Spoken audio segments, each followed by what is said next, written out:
پور میں بھی آپ کر رہے ہیں, تینوں ڈویژن میں کر رہے ہیں. یہ 1.5 سال پہلے بھی اناؤنس ہوا تھا, جس کو اس وقت کے وزیر اعظم نے مطلوب قبل مطلوب کا نام دیا تھا. وہ پروجیکٹ کہاں پہنچا جو 1.5 سال پہلے شروع ہوا تھا؟ اس میں کوئی فنڈنگ کی جو فنڈس گورنمنٹ نے اس وقت بھی اپروو کیے ہوئے تھے اور لٹکے ہوئے تھے. تو لکیلی میں ابھی آیا, سی ایس کو کنونس کیا, سب کو کنونس کیا, these funds are released last week. تو اس میں تینوں ڈویژن ہیڈ کوارٹر کے لیے 2-2 کروڑ ہیں. ابھی جو سیف سٹی ہے فار ایگزامپل کراچی کی, تو وہ 20 بلین کی ہے. جو لاہور کی ہے وہ بھی 18 بلین کی ہے. اس طرح اسلام آباد کی بھی 20 بلین روپیز کی ہے.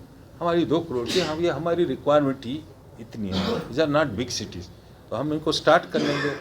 ابھی ایس پی صاحب نے آرٹیفیشیل انٹیلیجنس والے کیمرے لگائے ہوئے ہیں, تو اس میں دیٹ از ویری ہیلپ فل. جس طرح چائنا نے آرٹیفیشیل انٹیلیجنس کی وجہ سے کووڈ کو کاؤنٹر کیا, تو اسی طرح ہم یہاں کے کرائم کو ٹریس اور کریمنلس کو اریسٹ کریں گے by using state of the art technology.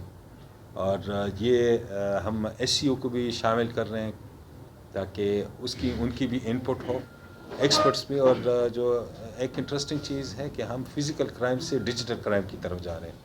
Digital crime میں یہ ہے کہ ہراسمنٹ ہو رہی ہیں, انٹرنیٹ کے ذریعے فراڈز ہو رہے ہیں, کافی فراڈز ہو رہے ہیں کہ آپ نے کوئی چیز منگوائی جو آپ چاہتے تھے وہ انہوں نے نہیں بھیجی, یا آپ سے پیسے لے لیے اور کوئی سامان آپ کے ساتھ وہ ڈیل نہیں کی. تو اس کے لیے ہم سائبر کرائم ونگ بنا رہے ہیں, اور انشاءاللہ ود ان 100 days ہم سائبر کرائم ونگ کو بھی ریز کر لیں گے.